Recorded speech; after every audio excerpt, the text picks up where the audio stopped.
Ladies and gentlemen, boys and girls, strummers, drummers and chorus hummers, welcome along to the Joe Spiver YouTube channel where we discuss books and little else. And welcome back to our Hitch-athon, folks. I do promise to get into the essay without much ado today, but I do have a few things to share with you. First of all, it is another Florentine Italian day here in Kingston upon Hull. It's gorgeous, absolutely gorgeous. And I was, on my morning walk, I took to sitting on a, not a park bench, but a bench near a riverside. It's just as Wordsworthian as you're imagining. And I was, sat on the bench and I was just thinking about the sun, as us poetic and mystical writers often do. All it is a kind of, a sort of train light, today anyway, it's a train light in a cloudless sky. It is essentially just a little gaseous orb, which we'll never know the full power of, and it's trillions and trillions and trillions of miles away. If you were to get a bus and attempt to drive to the sun, it would take you something absurd like 3 multiplications of the time that the universe has been around. What a phrase that is, the universe being around.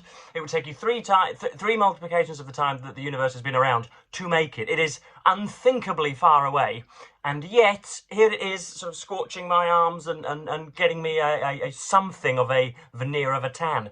So I was thinking about that. I was also, as usual, whenever I get 5 minutes to myself on a bench, I was sexing the local fauna. Now that is not an admission to bestiality, folks. The verb to sex means to identify the gender of, which of course is a pregnant and controversial topic these days, but when you're doing it with to squirrels, it's jolly fine. So 2 or 3 squirrels were kind of itching around me, and I was trying to see whether some of them were foxy women or some of them were, whatever, rambunctious men, but I couldn't quite do it, so they all seem pretty androgynous to me. And another update, I promise I'm getting through to the essays, folks. Please skip to about 3 or 4 minutes if you just want Hitchens content. An update on the injuries and the running front. As the crow flies, if you were to look at my knee as the crow flies, you have the kneecap at 12 o'clock and then at 3 o'clock on the left knee and 9 o'clock on the right knee, so the insides. It feels as if there is some kind of jostling sediment running around every time I plant my foot on the pavement, so there is no running to be done. I am fit to be in a Dostoevsky novel at the moment. I am sort of wittering away to myself as I walk, ambling about like a septuagenarian. So it's not pretty, but this is, if you can't, what's the phrase? If you can't take me at my worst, you don't deserve me at my best. So yes, let us get into today's essay now that we have gotten all of the extracurricular activity out of the way. So this is another essay taken from Christopher Hitchens' estimable collection, arguably, and I think at time of recording 3 of you 3.15 thousand subscribers have done me the pleasure and paid me the compliment of purchasing a copy of said volume, so as to sort of read along with me, and perhaps even in your kind of in your more arrogant hours, recommend something that I might like to might like to review myself. But today we're looking at Vidal Loco, which is of course some sort of play on a song or some sort of Latinization of a South American song or something, I'm sure. And yeah, so this is going to be Christopher Hitchens talking about the I'm going to say late great, even though it's a cliche, late great writer, polemicist, and just all-round American chronicler, Gore Vidal. I used to be able to do a stonking, sort of thigh-slapping impression of the man, but I haven't watched a video of him for a long time, and I can only do it. You have to sort of, you've got the kind of the undulations of his intonations. You've got to get the up and the down and the bits and the bobs. I used to be able to do it quite well, but I'm not even going to try this time. But yeah, he was a little bit, or Hitchens rather, was not a carbon copy, but he was named, and this is discussed in the article, he was a bit of an heir to Gore Vidal. They were very similar characters in that they, I think anyway, prized attention over kind of writerly verisimilitude or whatever. They would have much rather have written an eye-catching 1,000 words than, a sort of a 5,000 word essay or whatever. They were after clicks, as we would say nowadays. Not that that's hinting at inauthenticity, but Gore Vidal, I think, famously said, never give up an opportunity for sex or to appear on television. Those are the 2 things you should never deny or whatever. But yeah, this is a very, very, very scathing piece indeed, and we shall plunge ahead. So I always like the first paragraphs, the first sort of sections of these Hitchens essays. Those are the ones, these are the sections that are doing the hardest work, and these are the ones that are really gripping you by the collar and getting you in. I've written in the margin here, this dunks us right into Gore Vidal's essence, with a kind of erroneous, what I think is an erroneous comparison with Oscar Wilde. But here we are. Here is a section. More than a decade ago, I sat on a panel in New York to review the life and work of Oscar Wilde.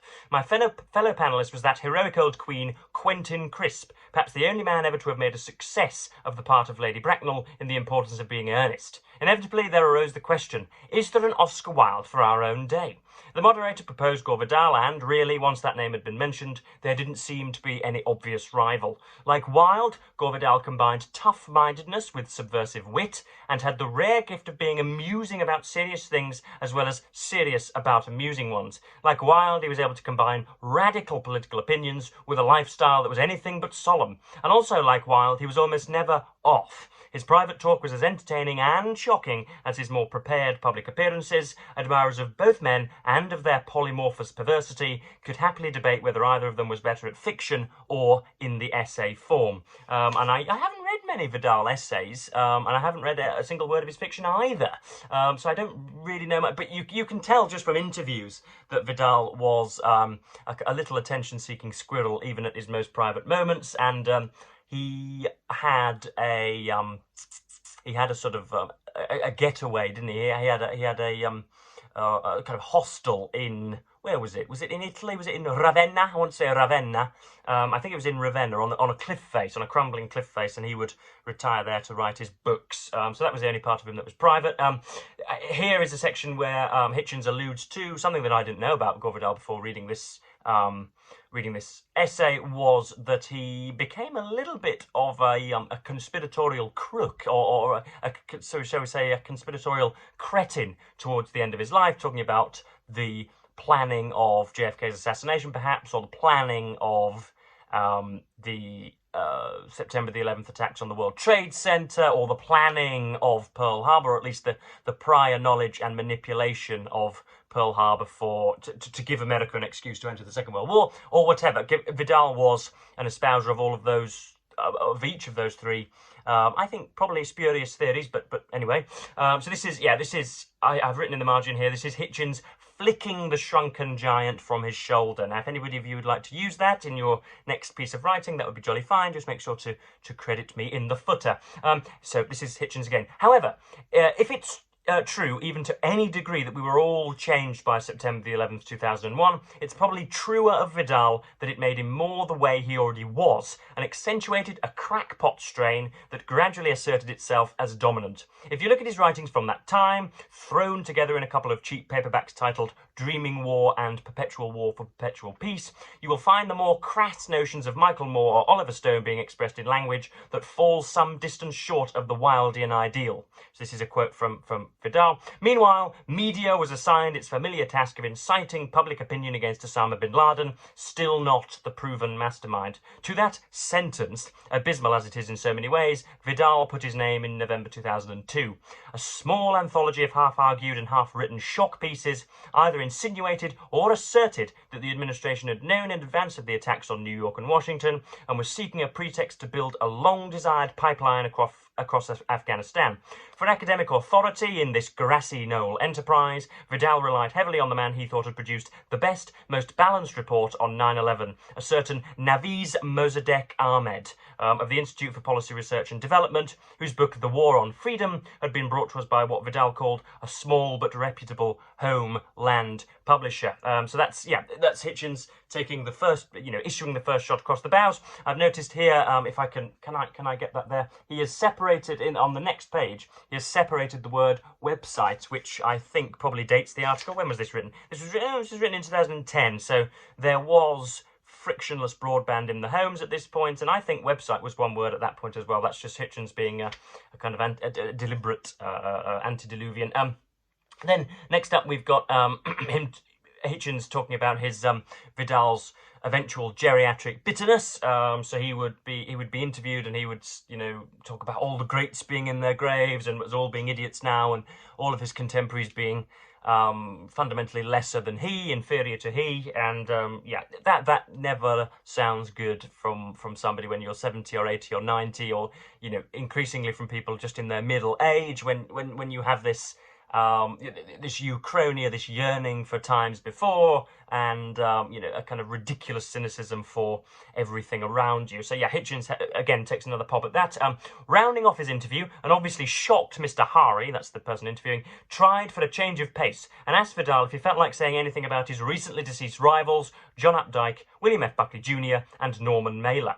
He didn't manage to complete his question before being interrupted. Updike was, this is Vidal's quote, Updike was nothing. Buckley was nothing with a flair for publicity. Mailer was a flawed publicist too, but at least there were signs every now and then of a working brain. That was all right, wasn't it? That last part, a working brain.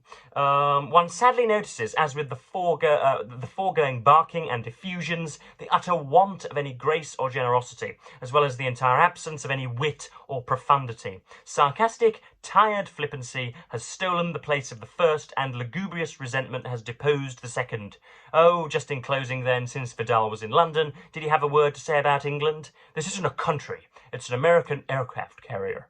Good grief. For some years now, the old boy's stock in trade has been that of the last Roman, the stoic eminence who, with unclouded eyes, foresees the coming end of the noble republic. That is gorgeous, folks. Such an act doesn't require a toga, but it does demand a bit of dignity. Vidal's phrasings sometimes used to have a certain rotundity and extravagance, but now he has descended straight to the cheap and even to the counterfeit. What business does this patrician have in the gutter markets, where paranoids jabber and the coinage is debased by every sort of vulgarity? Now that is just absolutely fantastic from Hitchens there. You know, dealing out his worst criticism. His best writing comes from when he was writing in earnest. You can tell often in here when he's just having a little bit of a joke, and he has obviously just come back from some, you know, gin-sodden jamboree, and he's just, you know, pushing out 1,000 words from his esophagus, and you can tell the difference between that stuff and the real stuff here. That's really good. And then this is talking about him being Christopher Hitchens being Gore Vidal's eventual son of letters. Many years ago, he wrote to me unprompted. I have the correspondence, and freely offered to nominate me as his living successor, Dauphin, or as the Italians put it, Delfino.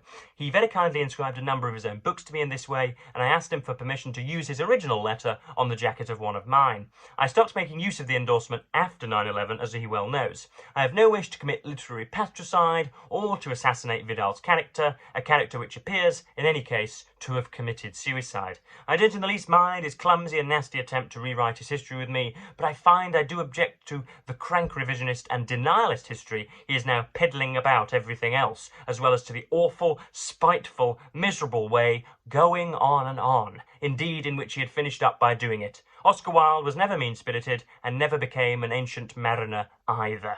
So that's it. It's two prolific haters, each pawing at one another in the alley. Again, if you want to use that, then just credit me, and I will, you know, I'll send the boys round for the money. So yes, that was another essay of Christopher Hitchens'. Big, sprawling concatenation of essays. Arguably, again, any recommendations?